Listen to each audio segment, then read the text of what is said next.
पिछले संडे को हम लोग पहुंचे थे कि परमेश्वर के वश में हो जाना। हालेलुया। शुद्ध विवेक से, शुद्ध मन से परमेश्वर के वश में हो जाना। परमेश्वर की नज़र में इसे बपतिस्मा कहा जाता है। हालेलुया। जैसे यहूदियों को सुन्नत का परमेश्वर ने नेम दिया था और अंत में जाकर परमेश्वर ने कहा मुझे तुम्हारे तन की नहीं बल्कि तुम्हारे मन की सुन्नत चाहिए, उसी तरह बपतिस्मा है, पानी में लेना है। उसकी वजह है, आने वाले दिनों में वो भी सीखेंगे। लेकिन असल में बपतिस्मा पाने का कारण क्या है और बपतिस्मा पाए हुए इंसान का जीवन क्या है, ये बात हमारे जीवन में होना ज़रूरी है।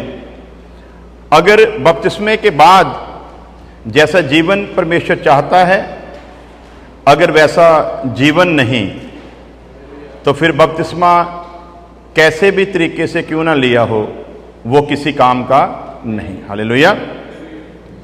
सो बपतिस्मा भी कैसे लेना है उसके ऊपर भी हम लोग जरूर सीखेंगे, क्योंकि बुनियाद है, इसलिए इसे भी हम नज़रअंदाज नहीं कर सकते। तो आइए हम लोग देखते थे पिछले हफ्ते में कि शुद्ध विवेक से, शुद्ध मन से परमेश्वर के वश में हो जाना परमेश्वर की नज़र में ये सच्चा बपतिस्मा है। हालेलुया। सो आइए हम लोग वचन पढ़ते हैं। मीका की किताब, ओल्ड टेस्टमेंट में, पुराने नियम में मीका की किताब, उसका 6 अध्याय, उसकी 6 से लेकर 8 आयत तक। हालेलुया। और अगर आप लोगों को ढूंढने में मुश्किल होती है तो फिर मैं इसको स्क्रीन पर भी कर सकता हूं। हालेलुया। सो पढ़ेंगे। मैं क्या लेकर यहोवा के सम्मुख जाऊं, मैं क्या लेकर यहोवा के सम्मुख जाऊं और ऊपर रहने वाले परमेश्वर के सामने झुकूं। क्या मैं होम बलि के लिए एक एक वर्ष के बछड़े लेकर उसके सम्मुख जाऊं, या यहोवा हजारों मेंढों से व तेल की लाखों नदियों से प्रसन्न होगा? क्या मैं अपने अपराध के प्रायश्चित में अपने पैलोठे को व पाप के बदले में अपने जन्माए हुए किसी को दूं? हे मनुष्य, वह तुझे बता चुका है कि अच्छा क्या है। हालेलुया। तो यदि स्क्रीन पर आप देख रहे हैं, जो जो बात वचन में लिखी है उसके आगे एक क्वेश्चन मार्क लगाया गया है। परमेश्वर का वचन हमसे कुछ बात करना चाहता है और लिखने वाला इस तरह से लिखता है, मैं क्या लेकर जाऊं यहोवा के सम्मुख। आज बहुत सारे लोगों को यही गलत फहमी है कि शायद भक्ति, शायद इबादत यही है कि यदि हम परमेश्वर के घर में कुछ लेकर जाएंगे तो परमेश्वर खुश होगा, यदि हम कुछ कुर्बानी चढ़ाएंगे तो परमेश्वर खुश होगा। जो अपने दिमाग में इस बात को बिठाए हुए हैं वो एक बात पक्की तरह से जान लें, परमेश्वर ने इस इंसान की नजात के लिए जो कुर्बानी दे दी है, उस कुर्बानी के सामने हमारी कोई भी कुर्बानी, हमारी कोई भी भेंट किसी भी काम की नहीं है। प्रभु यीशु मसीह के बलिदान के सामने हमारी हर भेंट छोटी है और परमेश्वर ऐसी भेंटों से भी खुश नहीं होता। और परमेश्वर कैसे खुश होता है, आज हम उसी बात को सीखेंगे कि सच्ची इबादत, सच्ची बंदगी, सच्चा बपतिस्मा असल में परमेश्वर के वश में हो जाना है।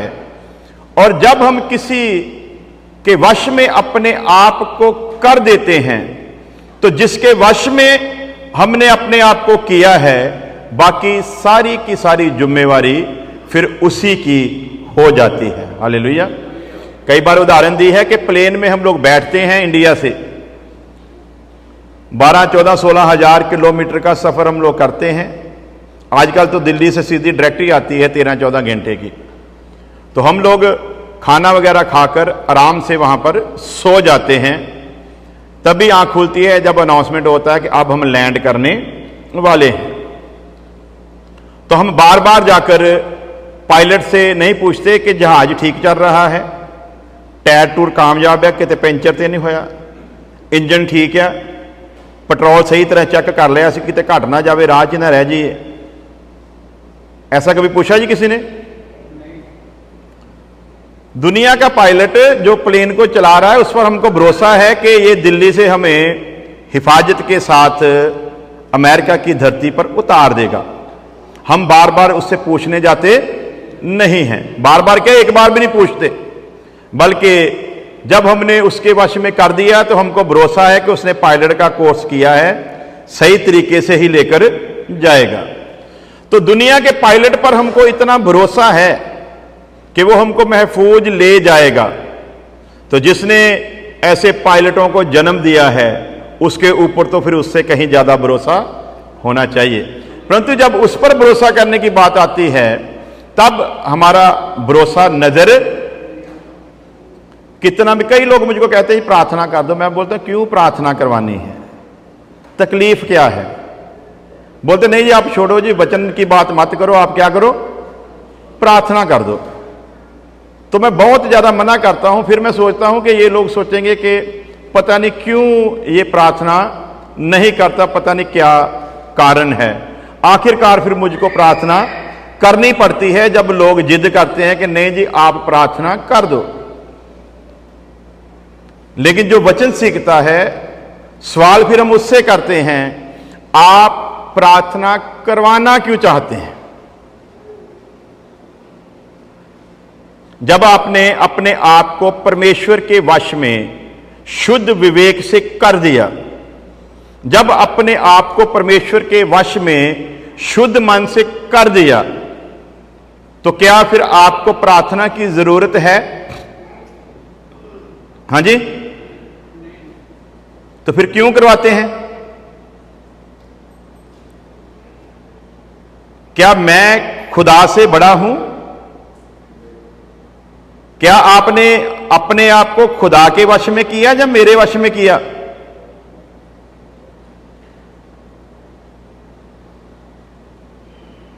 तो जिनका भरोसा खुदा है, जिन्होंने अपने आप को उसके वश में किया है, वो अपने आप को हमेशा चेक करते हैं जब उनके जीवन में कोई तकलीफ आती है। तो हम चेक करने की बजाय सेवक के पास जाते हैं कि आप प्रार्थना करो।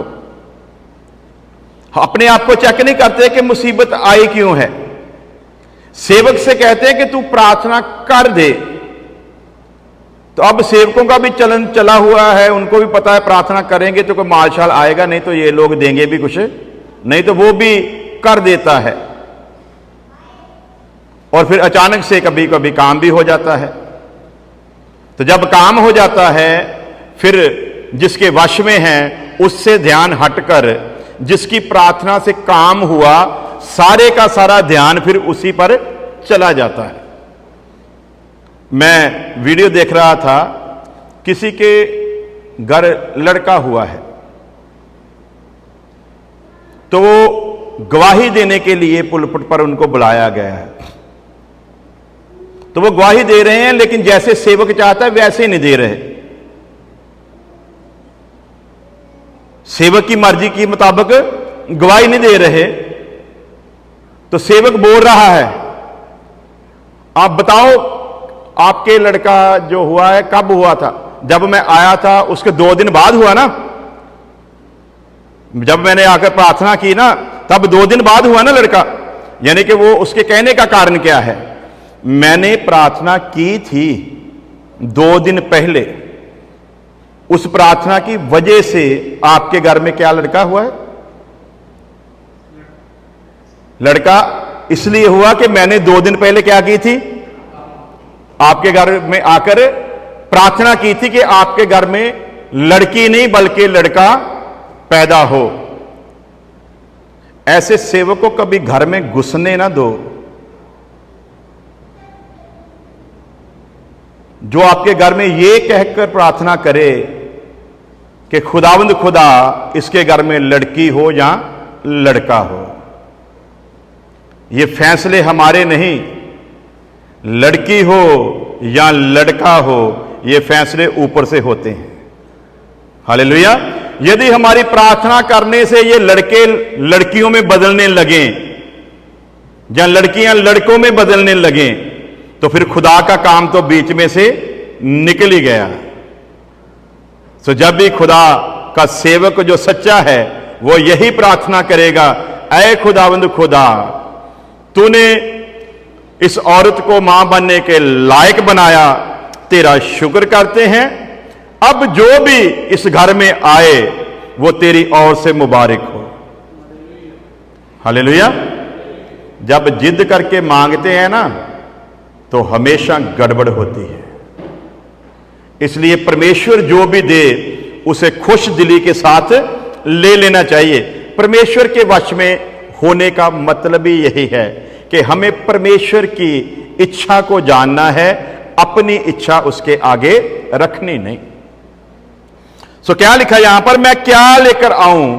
शायद हम लोग कभी कभी सोचते हैं कि मैं कुछ लेकर जाऊं तब शायद मेरे ऊपर कृपा हो जाएगी। तो ध्यान दें, आपकी सोच किस चीज के ऊपर टिकी हुई है कि मैं खुदा को पहले कुछ दूंगा।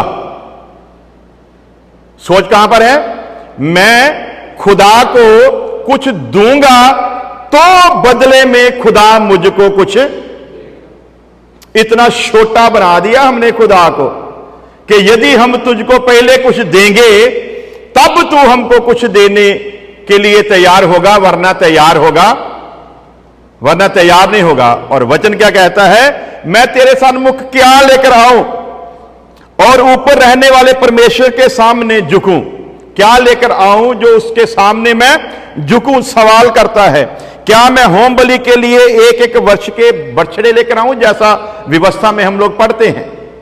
आगे लिखा है, वह तेल की लाखों नदियों से प्रसन्न होगा। परमेश्वर के वचन में आगे जाकर लिखा, मैं इनसे बिल्कुल भी प्रसन्न। और आज आप देखो स्टेजों पर तो वचन ही यही है, बीज बो, बीज बो, बीज बो। जितना बीजोगे उतना ही फल देगा, जितना बीजोगे खुदा उतना ही देगा। और ये इंसान इतना निकम्मा हो गया है, इसी लालच से बीजने आता है कि खुदावंद खुदा इसके बदले में मुझको कुछ। इसने खुदावंद खुदा को पंजाब पुलिस समझ लिया है।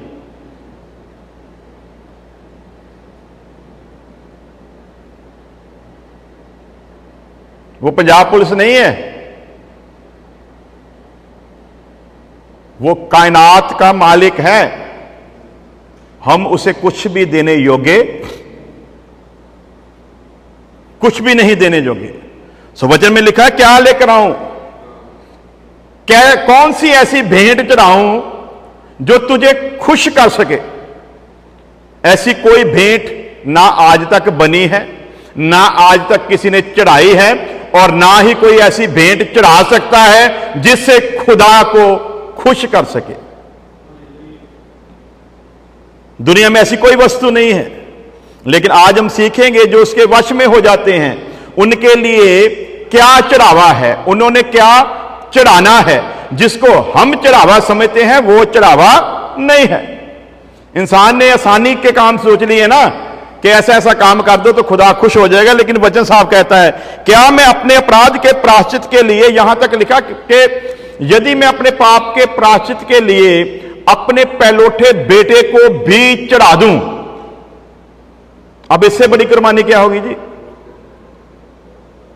तो आप जो बीज बोने जाते हो उसकी वैल्यू है? फिर यहां पर तो पलोठे की वैल्यू के बारे में लिखा कुछ भी।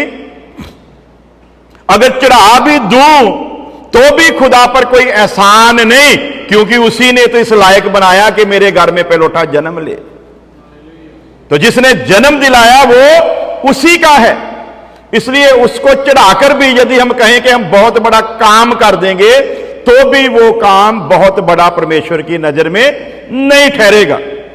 परमेश्वर इससे हटकर इस इंसान से कुछ चाहता है, जो वो चाहता है वो ये करने के लिए तैयार नहीं है। बोलता है पलोठे को वह अपने पाप के बदले में अपने जन्माए हुए किसी को दूं। यदि मैं अपने पाप के बदले अपने पलोठे को दे भी दूं, कुर्बान कर भी दूं, तो भी यदि मैं सोचूं कि मेरा पाप माफ हो जाएगा, तो याद रखना पलोठा देकर भी पाप माफ हो सकता। तो अब इससे बड़ा बीज कौन सा दोगे जी?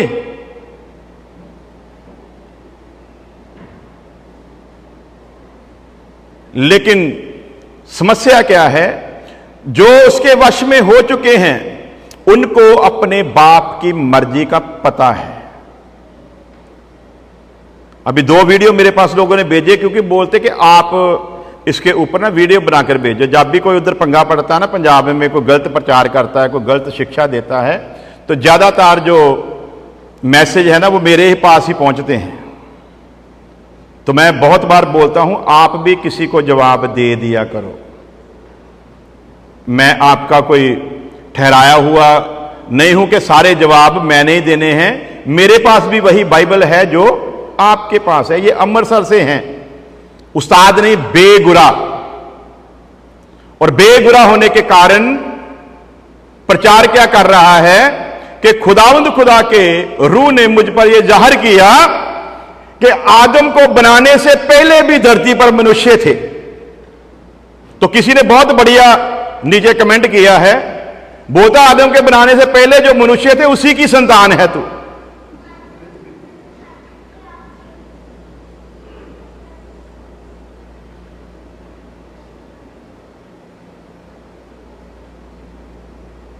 क्या लिखा क्रंथियों के खाते में 15 अध्याय में? पहला आदम मिट्टी का और आखिरी आदम ऊपर से है, आत्मा से। इसके बीच कोई तीसरा नहीं है, ना उस आदम से पहले। पहले का मतलब क्या होता है? पहले का मतलब एक से पहले क्या है? कुछ भी नहीं, जीरो। तो पहला मिट्टी से। तो अब यदि तू कहता है उस मिट्टी के से भी पहले कोई था, तो फिर सिद्ध करके कहां था? तो उदाहरण क्या देते? कायन परमेश्वर के हजूर से भाग गया और उसने जाकर शादी कर ली।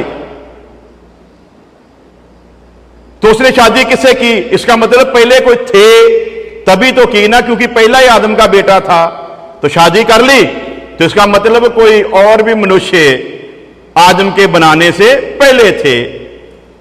यहीं से पता चलता है जिन्होंने उस्तादों के अधीन रहकर शिक्षा प्राप्त की है और जो आजकल तीसरे दिन अपने नाम के आगे प्रॉफिट नबी कई कुछ लगा लेते हैं, इनसे पता चलता है ये बेगुरे लोग हैं। तालीम के नाम पर इनके पास कुछ नहीं, सिर्फ गुमराह करने वाले आत्मा के वश में पढ़कर ये लोग खुद भी गुमराह हैं और कलीसिया को भी गुमराह किए जा रहे हैं। वचन में साफ करके एक ही जवाब काफी है, पहला मिट्टी का और आखिरी ऊपर से है, आत्मा से है। तीसरा बीच में कोई है ही नहीं। तो किसी ने उसको पूछने के लिए फोन किया इंग्लैंड से, आगे असिस्टेंट फोन उठाते हैं। यीशु मसीह ने कितने असिस्टेंट रखे थे जी? बोलो। और ये लोग यीशु मसीह से भी ऊपर के हैं और वो बोलता है मेरे से बात करो। वो बोलते हैं आपके पादरी साहब ने कुछ कहा तो उनसे बात करें। नहीं, बोलता उन्होंने हमको डराया है।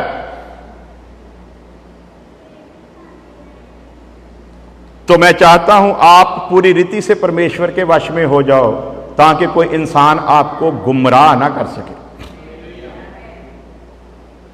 जो परमेश्वर के वश में होगा उसकी तीसरी आंख एकदम से खुल जाएगी, क्या ये सही है कि नहीं है। दूसरी वीडियो बोलता कि प्रभु भोज की मीटिंग आ रही है और मैं प्रार्थना में बैठा हुआ था,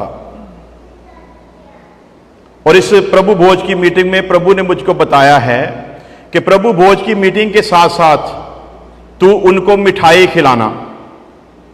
प्रभु के आत्मा ने क्या बताया है? प्रभु भोज की मीटिंग के साथ साथ तू मिठाई ला, और आत्मा ने मुझको बोला है, साथ में क्या कहता? आत्मा ने मुझको बोला है कि तू उनको मिठाई खिलाना, और जो जो मिठाई खिलाएगा खाएगा, अगर किसी के संतान नहीं है संतान हो जाएगी, अगर किसी का काम ठीक नहीं है काम पूरा हो जाएगा। कोई भी समस्या है, जब प्रभु भोज में तुम वो मिठाई खिलाओगे तो लोगों की वो समस्या क्या हो जाएगी? अब आत्मा से ज्यादा पावरफुल हलवाई की दुकान पर बनी हुई मिठाई है, और आत्मा को अब जरूरत पड़ गई है हलवाई की बनाई हुई मिठाई की मदद की, क्योंकि आत्मा डायरेक्ट काम कर सकता। तो मैंने कई बार कहा, काश खुदा ने पुराने नबियों की तरह हमको भी थोड़ी बहुत इजाजत दी होती, तो फिर ऐसे होते ही ना।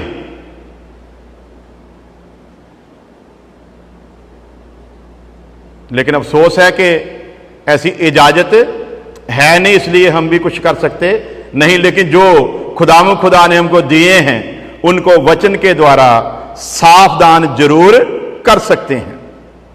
सो ध्यान रखना, ये वचन जिसके पास थोड़ी बहुत भी बुद्धि है उसके लिए काफी है कि संसार में कोई भी ऐसा चढ़ावा नहीं जिसे चढ़ाकर हम ये समझें कि हमने खुदा को खुश कर दिया है।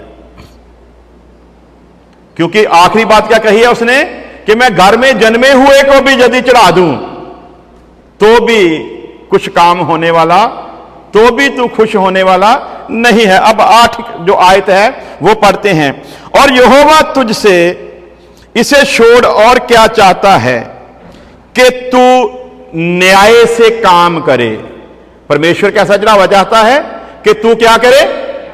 बोलो सारे, क्या करे? तू न्याय के साथ काम करे, तू इंसाफ के साथ काम करे, तू सच्चाई के साथ काम करे। क्या करे जी? बोलो। तू सच्चाई के साथ, न्याय के, कोई भी तेरे पास काम हो तू उसे कैसे करे? सच्चाई के साथ, न्याय के साथ, इंसाफ के साथ तू क्या करे? काम करे। तो अब मैं मान लीजिए कि मैं टैक्सी चलाता हूं, मैंने न्याय के साथ काम नहीं किया, और अब यहां पर लाकर मैं दशमांश दे दूं तो खुदा कबूल करेगा? बोलो जी। $50 की एक कंपनी ने मुझको सवारी दी थी, मैंने बुक कर ली, बाद में दूसरे ग्रुप वालों ने $100 की डाली तो मैंने वो 50 वाली कैंसिल कर दी। उन्होंने पूछा कि क्या हुआ जी, तो झूठ बोल दिया। झूठ ही बोलना पड़ेगा, ऐसे तो छोड़ नहीं सकते। तो क्या, मेरी गाड़ी पंचर हो गई थी जी, मैं ट्रैफिक में फंस गया,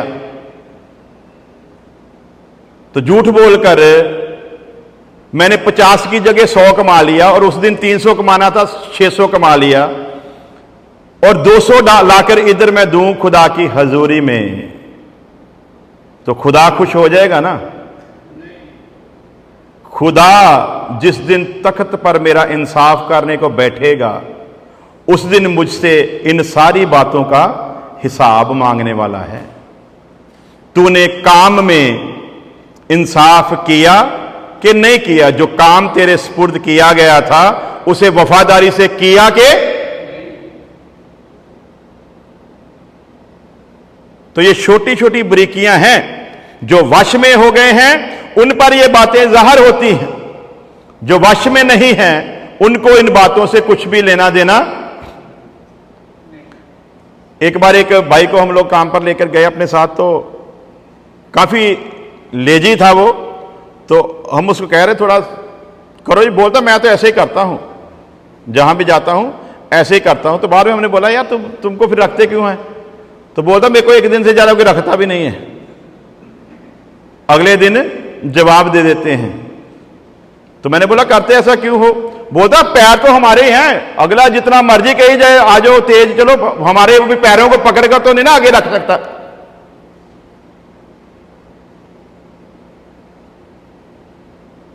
तो चर्च में आकर जिम्मेवारी सबसे आगे होकर निभाते हैं।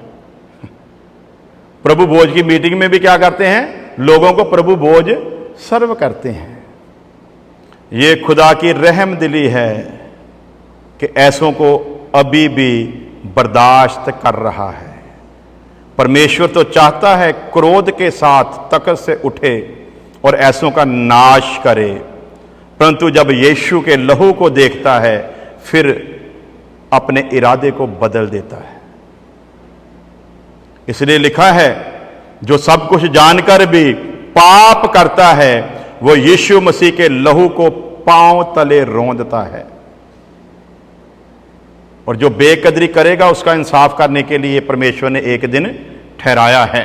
सो याद रखें, सो क्या है कि तू न्याय से काम करे, कृपा से प्रेम रखे और अपने परमेश्वर के साथ नम्रता के साथ चले। कैसे चले? कैसे चलना है परमेश्वर के साथ? परमेश्वर के साथ कैसे चलना है? जब परमेश्वर के साथ नम्रता से चलेंगे तो उसकी निशानी क्या है? हाँ जी, कोई हैगा जेड़ा परमेश्वर के नाल चलदा? हाँ जी,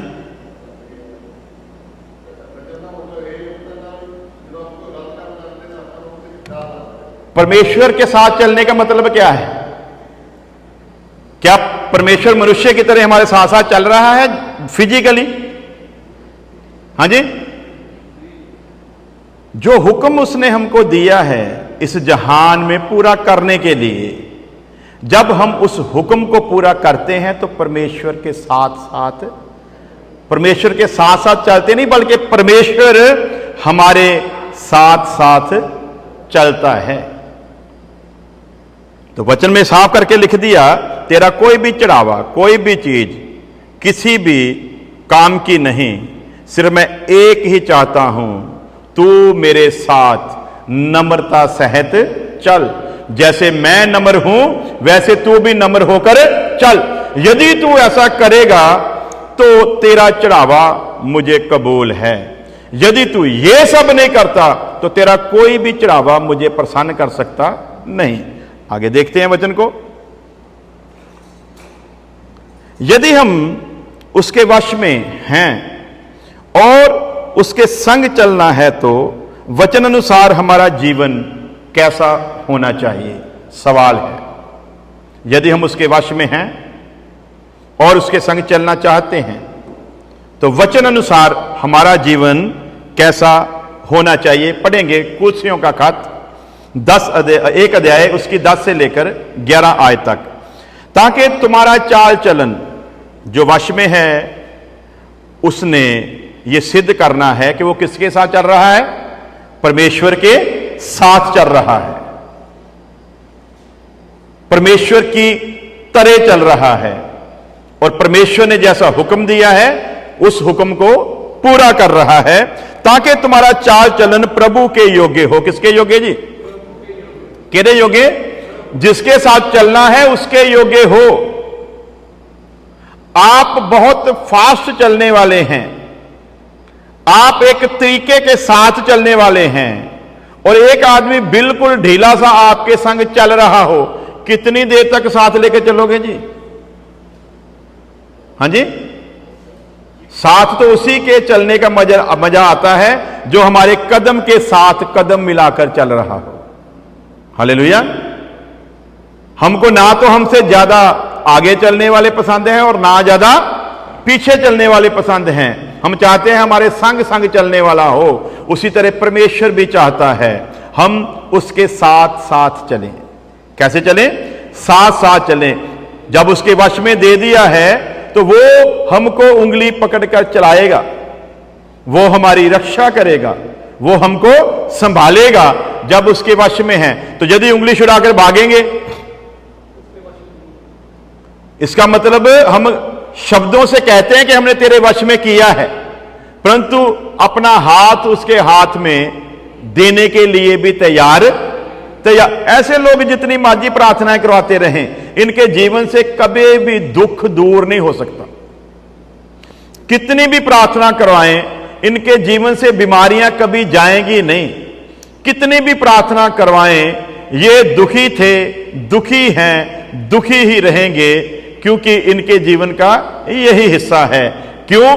क्योंकि इन्होंने उसके वश में अपने आप को नहीं किया। लेकिन जिसने वश में किया है, हजार मुसीबतें, हजार दुख हों, उसे किसी चीज की कोई चिंता नहीं, क्योंकि उसको पता है मैंने अपने आप को जिसके वश में किया है, वो हर मुसीबत में मेरा हौसला है।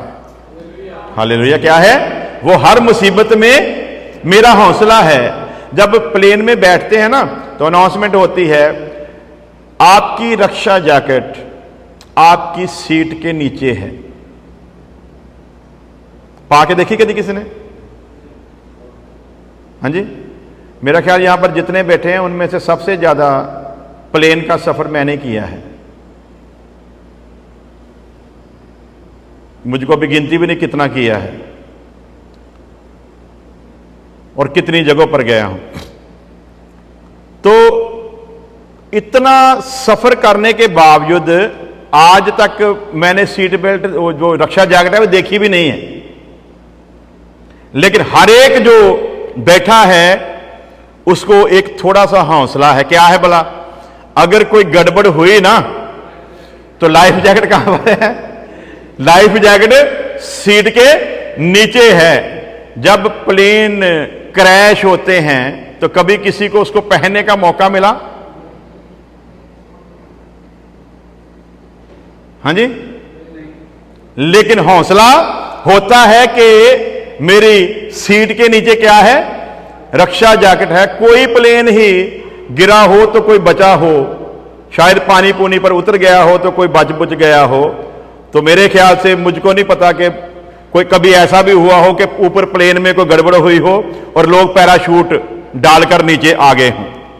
मेरे ख्याल से गूगल में सर्च कर लेना, मेरे ख्याल से ऐसा अभी तक हुआ नहीं है। लेकिन फिर भी लोगों को भरोसा होता है कि हमारी सीट के नीचे रक्षा जैकेट है। इंसान की बनाई हुई रक्षा जैकेट पर आपको भरोसा है। वो जिसकी रक्षा में सब कुछ है, उस पर भरोसा, उस पर भरोसा नहीं। तो जब उस पर भरोसा नहीं, तो फिर इंसान जो है ही बेवफा, उसके ऊपर क्या भरोसा होगा? सो प्यारे अजीजो, वचन में लिखा, ताकि तुम्हारा चाल चलन प्रभु के योग्य हो और वह सब प्रकार से प्रसन्न हो। कैसे जी भला? तेरा चढ़ावा यदि तू लेकर आता है, तेरे चढ़ावे के साथ साथ वो जो कुछ चाहता है वो सब भी तेरे जीवन में होना चाहिए। वो तेरी हर चीज से क्या होना चाहिए? प्रसन्न होना चाहिए। मुझको पता है, एक बार हम इधर हमारे लामड़ा से आगे एक उगी पिंड है, उसके पहले एक गांव आता है, उसका नाम मुझको भूल गया। वहां पर हम लोग इबादत करने गए थे शुरू के दिनों में। तो इंग्लैंड से एक फैमिली आई हुई थी। तो पहले वो रिवाज होता था, वो गुथली सी लेकर ना घर वाले चंदा चंदा इकट्ठा करते थे, तो सेवक को देते थे। उन्होंने इकट्ठा कुट्ठा किया तो हमको लागत दे दिया, हमने प्रार्थना की, उसको कबूल किया। तो वो जो इंग्लैंड से फैमिली आई हुई थी ना, तो वो आया और उसने 100 रुपया निकाला। उस वक्त काफी वैल्यू होती थी। ऐसे हमारे आगे रख दिया। खाना वगैरह आया, 100 रुपया वहीं पड़ा, हमने नहीं उठाया।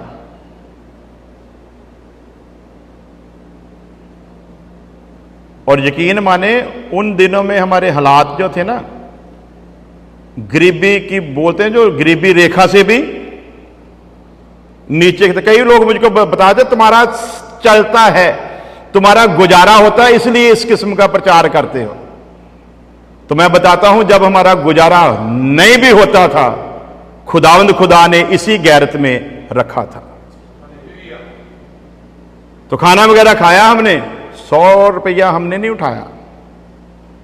तो जब उठने लगे ना, चलने लगे, तो बोलता जी वो चंदा उठा लो। तो मैंने ना आज लिहाज करता हूं और ना पहले कभी किसी का लिहाज किया है। वचन में लिखा, मुंह देखकर किसी का न्याय मत करो। मुंह देखकर किसी का न्याय मत करो। जो सही है उसे सही कहने की हिम्मत होनी चाहिए। तो बोलता है वो चंदा उठा लो। मैंने बोला ये चंदा नहीं, ये खैरात है, और बादशाह की औलाद कभी खैरात कबूल नहीं करती। और उसी वक्त उसका चेहरा जो था वो देखने वाला था। क्यों? क्योंकि सेवकों ने अपना नमूना ही ऐसा दिया हुआ था कि कोई बाहर से आया है तो पूंछ हिलाते हुए उसके पीछे पीछे घूमते फिरेंगे कि इससे कुछ हासिल होगा। जिसने वश में किया है उसको पता है मैंने किसके वश में अपने आप को किया है। हालेलुया। सो वश में जो है उसका चाल चलन परमेश्वर के योग्य होना चाहिए, पहला पॉइंट। दूसरा, उससे परमेश्वर हर प्रकार से खुश होना चाहिए, एक दो बातों से नहीं। और तुम में हर प्रकार के भले कामों का फल लगे। कितने प्रकार का जी? हर प्रकार के भले। एक दो काम नहीं भले कर ले भी चर्च च आके तुम लंगर लवाता तो तुम सोचो भला काम कर दिता, बल्कि क्या लिखा है? हर प्रकार के भले कामों का क्या लगे जी? बोलो।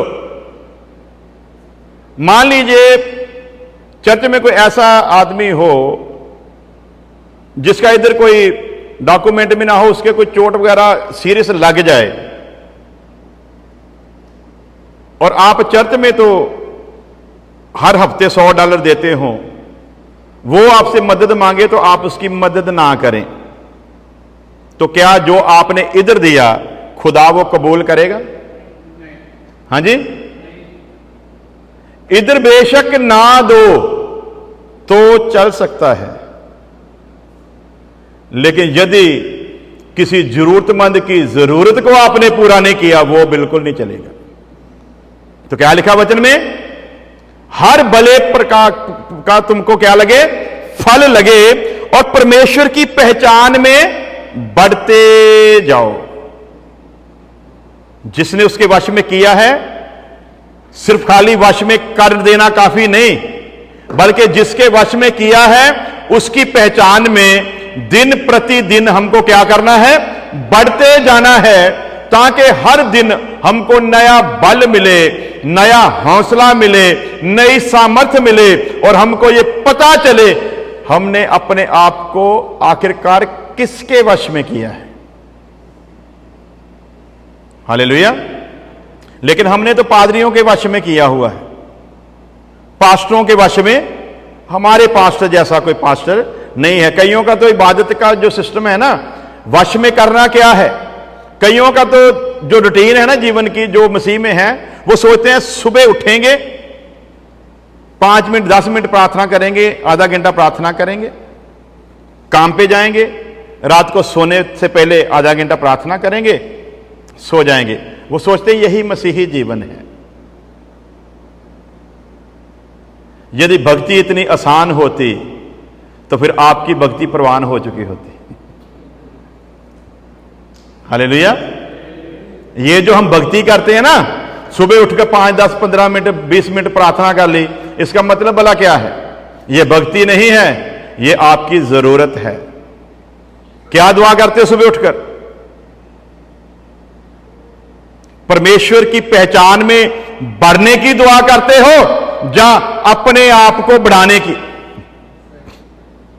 क्या मांगते हैं दुआ में? प्रभु जी तंदुरुस्ती देना, झूठ ना बोलियो, यही मांगते हो? तानू काहदा फिक्र है? तानू तंदुरुस्ती करनी चाहिए।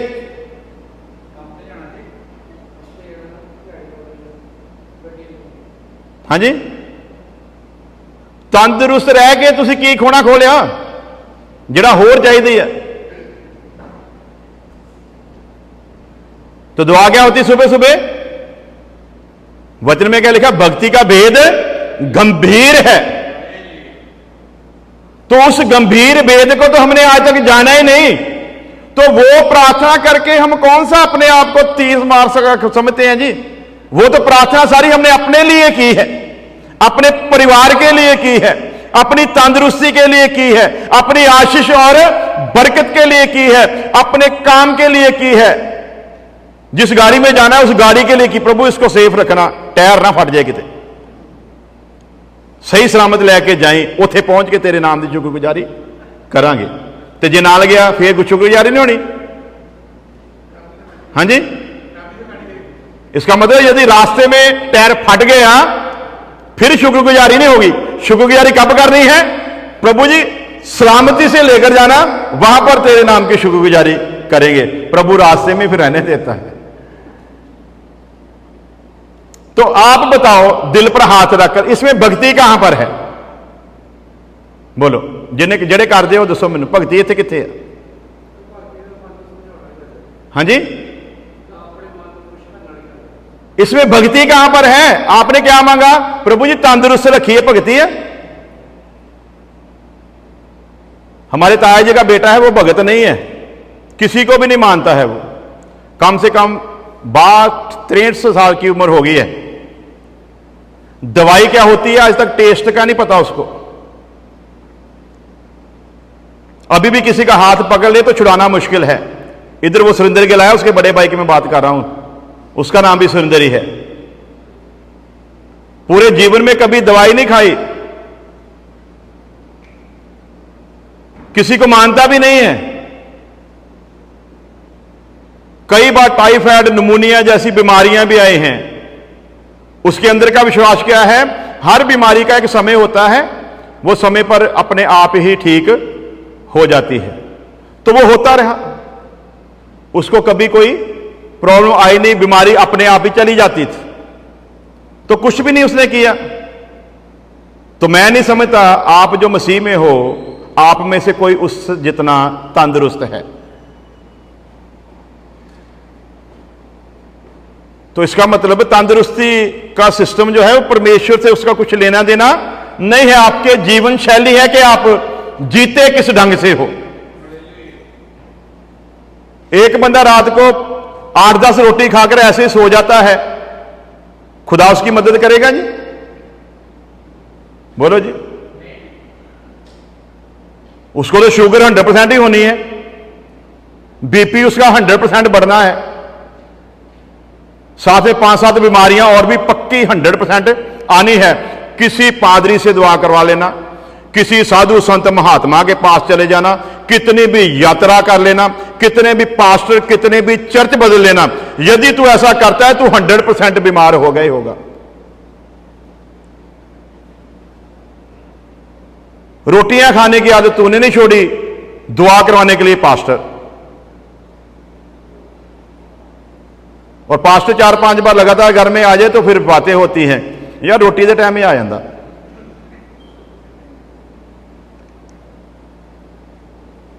हाँ जी, क्या बोलते हैं फिर? ये हमेशा कदों आता? रोटी के टाइम ही होता, इन्हें अगे पिछे होना चाहिए। तो उसी पास्टर से फिर क्या करवानी है? प्रार्थना भी करवानी है। जो वश में हो जाते हैं वो इन फिक्रों से आजाद हो जाते हैं। उनको इन चीजों से कुछ भी लेना देना नहीं है। वो कल की कभी चिंता नहीं करते, उनके लिए कल का कोई महत्व ही नहीं है। उनको सिर्फ आज से मतलब है, आज मैं हूं, बस मेरे लिए यही काफी है। हालेलुया। कल का फिक्र कल आप करेगा, क्योंकि जिसने कल बनाया मैं उसके वश में हूं। हालेलुया। लेकिन ये विश्वास जो है ना, ये लाना हमारे लिए क्या होता है भला? ये मुश्किल सा लगता है, क्योंकि इसमें हमको कुछ करना पड़ता है। तो हम क्या चाहते हैं? सेवक ही करी जाए, वही ठीक है। उन्हें कह दिए काम नहीं है, उन्होंने कह दिए दुआ कर दे। बीमारी आ गई, उन्होंने कह दिए दुआ कर दे। बच्चे कहना नहीं मानते, उन्होंने कह दिए दुआ कर दे। बच्चों की आदत किसने बिगाड़ी? बोलो जी, किसने? बच्चों की आदत किसने बिगाड़ी जी? बच्चों की आदत हमने बिगाड़ी, प्रार्थना कौन करे? इसके लिए प्रार्थना करवाने की क्या जरूरत है? आपने बिगाड़ी है, आप ही सुधार लो। तो बिगाड़े हम, सुधारने के लिए प्रार्थना कौन करे? पास्टर फिनी जी बोलकर गए थे जब ये हमारा दोता पैदा हुआ ना, तो बोलते थे कि बचा कर रखना, आजकल टेलीफोन, ये सेल फोन का जमाना है और अक्सर बच्चों को ये पकड़वा देते हैं कि आरे लगा रहूगा। हम क्या सोचते हैं पता हैं? बोलो सर कादे भला फलाने उन्हें फोन ये आरे लगा रहूगा, तो आरे उन्हें लाना भला कर लिया, आप भी लगना ना।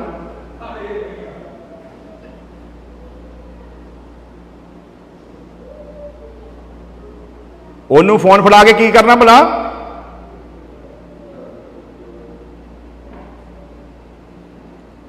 क्योंकि आप भी तो फिर लगना ना कितने ना कितने, इसलिए उसको भी एक पकड़ा देते हैं। तो अब इन्होंने पकड़ा दिया है उसको, अब छूटेगा नहीं। अब खाना खाना होगा, फोन चाहिए,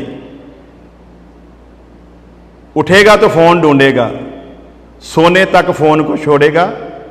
आदत किसने बिगाड़ी? बोलो जी, किसने जी? नानी ने। सियाने कहते हैं सी बच्चा बिगाड़ना हो तो कहते वाले कर दो, मैंने अपनी आंखों से देख लिया।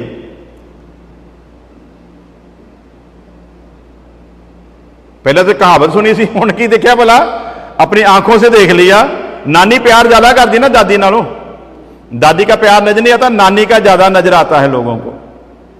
लेकिन असल में क्या कहते हैं, बुजुर्गों ने कहा है बच्चे को बिगाड़ना हो तो नानकों के पास छोड़ आओ थोड़े दिन, उसके बाद फिर आपको देखने की जरूरत, क्योंकि उन्होंने थोड़े दिन रखना होता है, इसलिए काफी प्यार दिखाते हैं। उनके पास हमेशा रहना होता है, इसलिए उनकी जिम्मेवारी होती है। तो बिगाड़े हम, सुधारने के लिए प्रार्थना कौन करे? हाँ जी। अब पास्टर फिनी भी आकर दुआ करेंगे, ये सुधरने वाला क्यों? हमने बिगाड़ा है। अब जहां तो खुदा ही सुधारेगा, जहां ये खुद ही सुधर जाए तो अलग बात है। तीसरा कोई बीच में ऑप्शन नहीं है। सो प्यारे अजीजों, जो अपने आप को उसके वश में करते हैं उनको याद रखना है, हमारा चाल चलन परमेश्वर के योग्य हो, पहला पॉइंट। दूसरा, वह हमसे हर बात में प्रसन्न हो। एक दो बातों में नहीं कि चलो संडे को चर्च में आ जाते हैं तो खुदा प्रसन्न हो जाएगा, दूसरों से ज्यादा चंदा डाल देते हैं खुदा प्रसन्न हो जाएगा, पास्टर की सेवा दूसरों से बढ़िया कर देते हैं खुदा प्रसन्न हो जाएगा, पास्टर को बुलाकर घर में चंदा देते हैं खुदा प्रसन्न हो जाएगा। अगर ऐसे खुदा प्रसन्न होता तो फिर बड़े बड़े चर्चों में हर संडे को गवाहियां ना होती, उन्हीं की बार बार गवाहियां ना होती। जो बीमारी से चंगा हो गया वो फिर दोबारा बीमार ना होता, अगर खुदा इन बातों से प्रसन्न होता।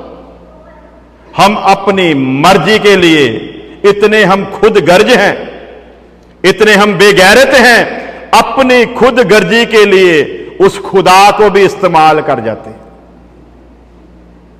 अपना काम निकालने के लिए उस खुदा को और उसके सेवकों को भी इस्तेमाल कर जाते हैं, लेकिन एक छोटा सा काम नहीं करते, अपने आप को उसके वश में नहीं करते। लूका की इंजील में प्रभु यीशु मसीह ने साफ साफ कहा, तुम मुझे क्यों प्रभु प्रभु कहते हो? तुम मुझे क्यों प्रभु प्रभु कहते हो जबकि मेरे हुक्म को नहीं मानते?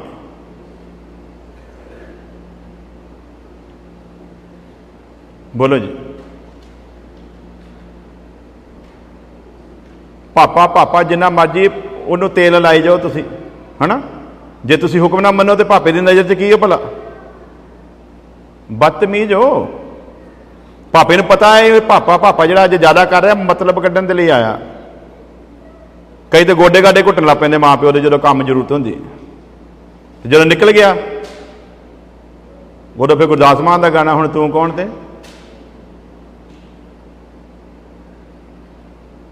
तो हमने अपना काम निकालने के लिए उसको भी इस्तेमाल किया, लेकिन काश हमने अपने आप को उसके वश में किया होता, तो फिर हमको किसी चीज की चिंता नहीं होती। चाल चलन योग्य हो, सब प्रकार से प्रसन्न हो, हरेक भले काम का फल लगे और परमेश्वर की पहचान में बढ़ते जाओ। उसकी पहचान में बढ़ना हमारे लिए मुश्किल है, उसके लिए कुछ करना पड़ेगा, उसके लिए उसके साथ समय बिताना पड़ेगा, उसके लिए समय की कुर्बानी करनी पड़ेगी, उसके लिए उसके वचन को सीखना पड़ेगा, उसके लिए प्रार्थना के शब्द क्या होते हैं उनकी गहराई को समझना होगा, उसके लिए कुछ ना कुछ हर दिन कुर्बान करना होगा, उसके लिए कुछ ना कुछ हर दिन कोई ना कोई गंदी आदत को छोड़ना होगा।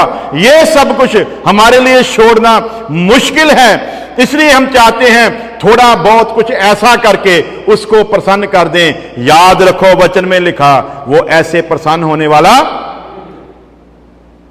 उसको हर बात में वो प्रसन्न होना चाहिए, हर बात में, सिर्फ एक दो बातों में नहीं।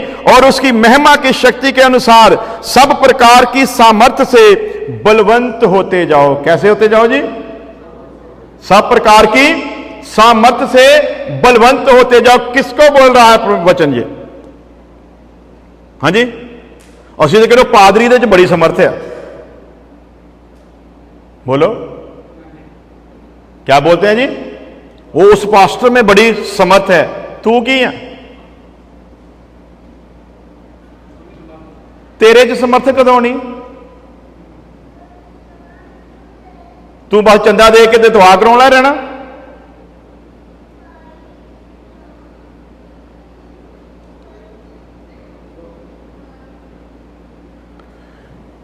पास्टर के गुण गाने से परमेश्वर खुश होने वाला नहीं, बल्कि वचन क्या कहता है? उसकी सारी समर्थ में क्या होते जाओ? बलवंत होते जाओ। तुमने उसकी सामर्थ्य को ग्रहण करना है। जब तू खुद उसकी सामर्थ्य को ग्रहण कर लेगा, फिर तुझे जरूरत नहीं तू किसी सेवक से कहे कि मेरे लिए क्या करो, प्रार्थना करो। सेवकों की प्रार्थना की जरूरत ही उनको है जो खुद निकम्मे हैं, जो खुद कुछ करने योग्य नहीं है। वही हैं जो कहते हैं हमारे लिए क्या करो, प्रार्थना करो।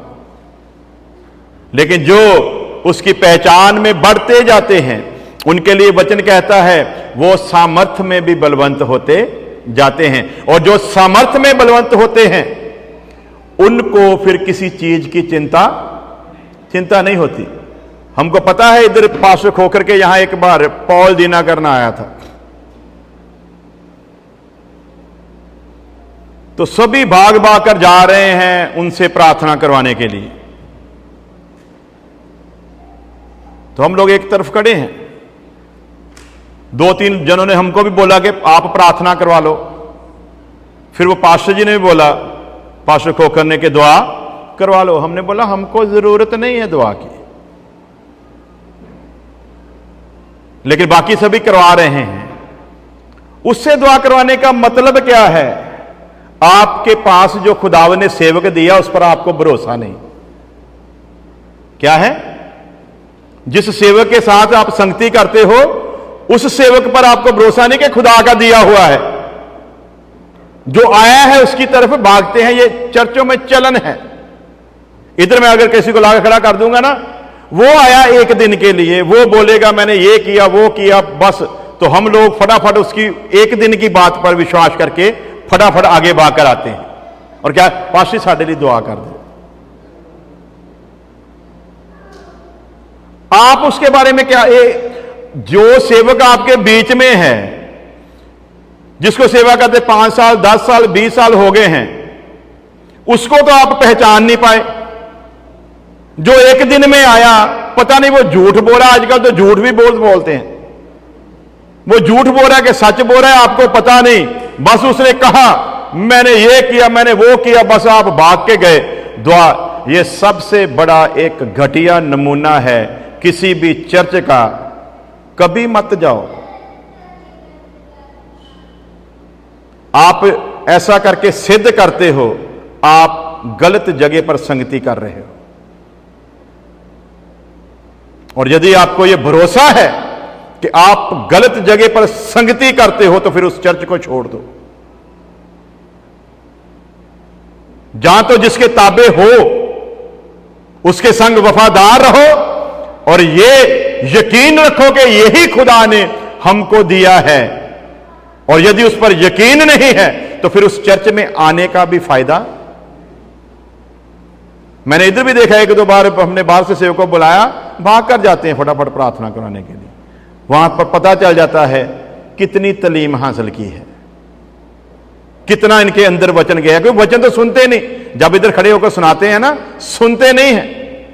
जितना आपको सिखा दिया ना, आप तो ख्वाब में भी आप किसी से दुआ नहीं करवाओगे। हकीकत में तो दूर की बात है। ख्वाब में भी अगर कोई पास्टर आ जाए ना कि हाँ जी मैं आपके लिए दुआ बोल, ना, हमको नहीं चाहिए।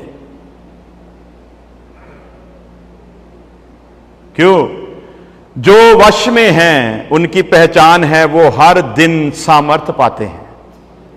क्या करते हैं? वो हर दिन सामर्थ्य पाते हैं। हम सोचते हैं शायद ये सामर्थ्य सिर्फ सेवकों के लिए रखी हुई है। वो सामर्थ्य हर दिन पाते हैं, उसकी इच्छा की पहचान में बढ़ते जाते हैं। हालेलुया। जो उसके वश में हुआ है उसे परमेश्वर की पहचान में बढ़ना है। जो उसके वश में हुआ है उसने परमेश्वर की इच्छा की पहचान में बढ़ना है। और परमेश्वर की इच्छा यह है हम खुद सामर्थ्य पाएं। परमेश्वर की इच्छा यह है हम दुआ करवाने वाले नहीं बल्कि दुआ करने वाले बने। लेकिन हमको बीमारी लगी है। क्यों? क्योंकि वश में नहीं किया है। जिस दिन आप वश में हो जाओगे आपकी ये पहचान होगी। जब भी आप किसी सेवक से प्रार्थना करने के लिए आओगे तो उससे सिर्फ एक ही बात की प्रार्थना करवाओगे कि मेरे लिए प्रार्थना कीजिए, मैं आत्मिक उन्नति और तरक्की कर सकूं। मेरे लिए प्रार्थना कीजिए कि मैं जो वचन पढ़ता हूं उसकी गंभीरता को समझ सकूं। मेरे लिए प्रार्थना करें, जिस काम के लिए परमेश्वर ने मेरा चुनाव किया है, मुझको बुलाया है, मैं उस काम को अपने जीवन में पूरा कर सकूं। एक अच्छे ईमानदार विश्वासी की यही एक इच्छा होती है। वो जब भी प्रार्थना करने के लिए बोलेगा इन्हीं बातों के लिए बोलेगा, इससे आगे कुछ नहीं। और जो हर हफ्ते, हर बार और हर किसी के पास सिर्फ इसलिए दुआ करवाने चले जाते हैं कि हमारी शारीरिक तरक्की के लिए, हमारी नौकरी के लिए, हमारे दुखों के लिए, हमारी बीमारियों के लिए, हमारी तकलीफों के लिए दुआ करें, याद रखें जिंदगी भर ना दुख आपको छोड़ेगा ना बीमारी आपको छोड़ेगी। क्योंकि वचन ये साफ करके बताता है जैसी हमारी नीयत है परमेश्वर हमको हमारी वैसी ही नीयत पर छोड़ देता है। जिस तरीके से हम परमेश्वर के साथ चलना चाहते हैं फिर परमेश्वर उसी तरीके पर हमको छोड़ देता है, लेकिन हमारे साथ कभी रिश्ता कायम नहीं करता। इसलिए जो वश में है उनके लिए जरूरी है। प्रभु यीशु मसीह ने कह दिया, कोई फायदा नहीं मुझको प्रभु प्रभु कहने का यदि तुम मेरे हुक्म को नहीं मानते।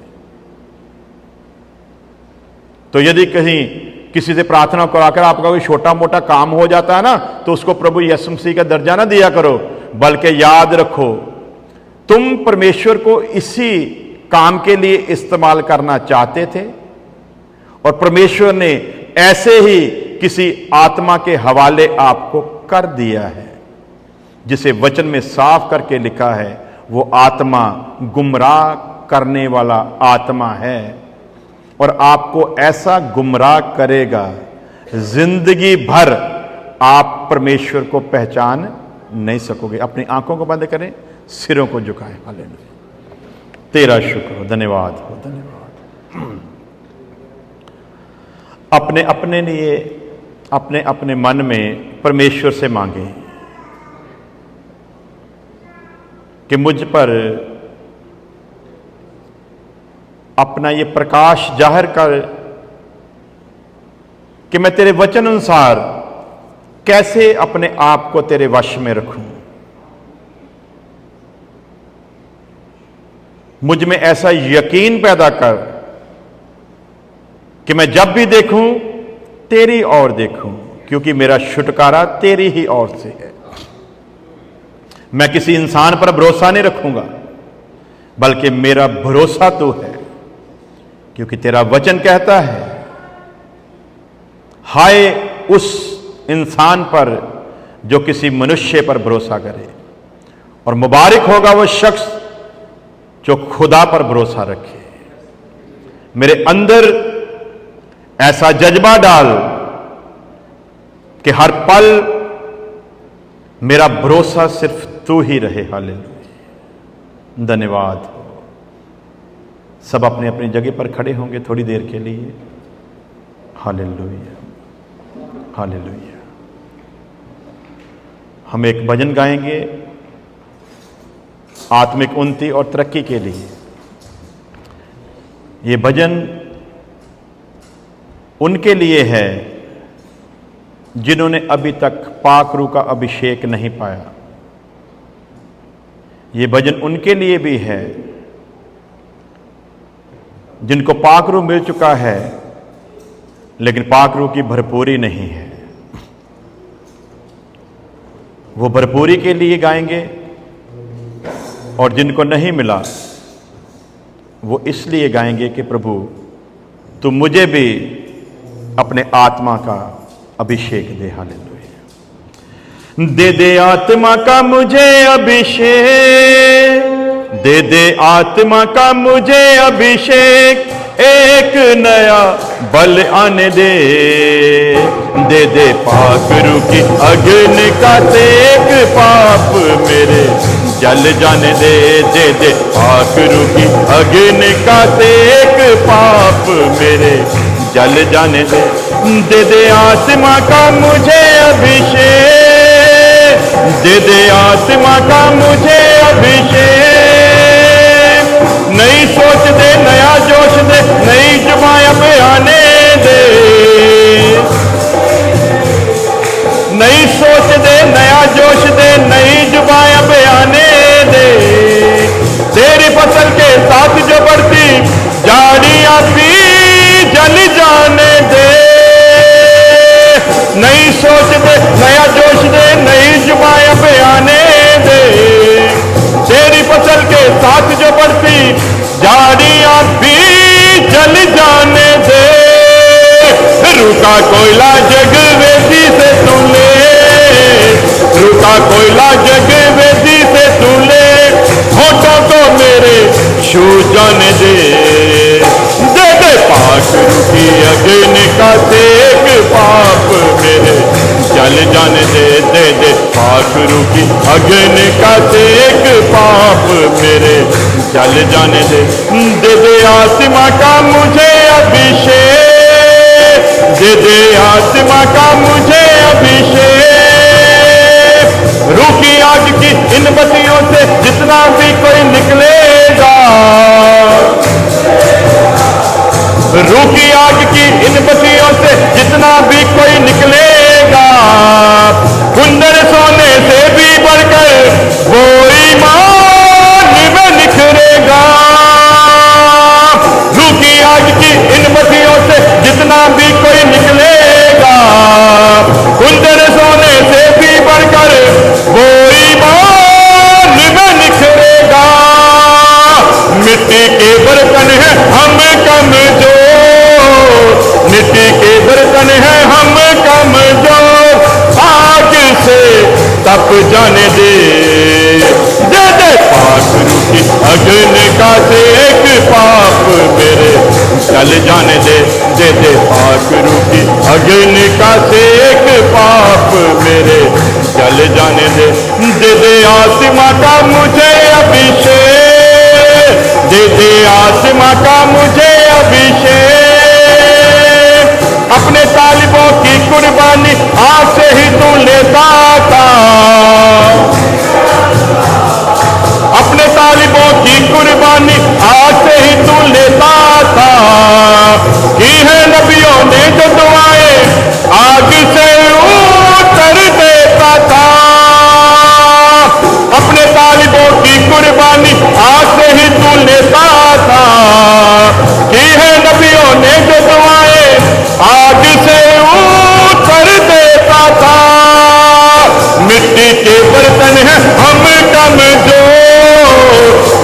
के बर्तन है हम कमजोर, आग से तप जाने दे।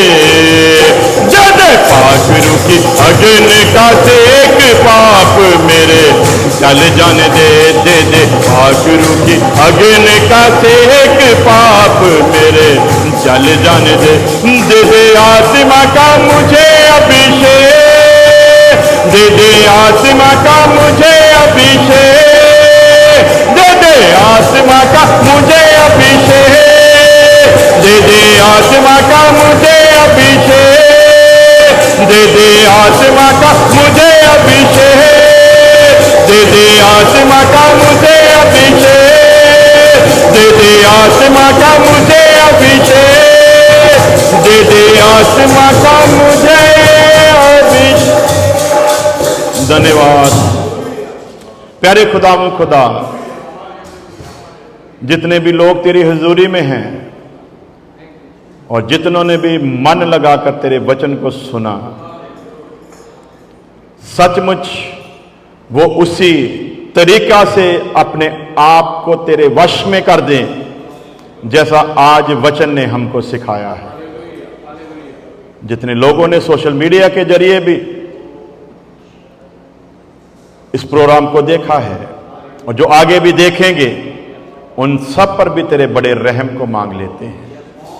हमारी प्रार्थना को सुन ले मसीह यीशु के नाम में, आमीन। अब हमारे खुदावन यीशु मसीह का फजल, खुदा की मोहब्बत, पाक रूह की संगत अब से लेकर हमेशा तक उसके तमाम लोगों के साथ बनी रहे, आमीन। हालेलुया। सबको जय मसीह की खुदा सारे ने बरकत देवे, आमीन। हालेलुया।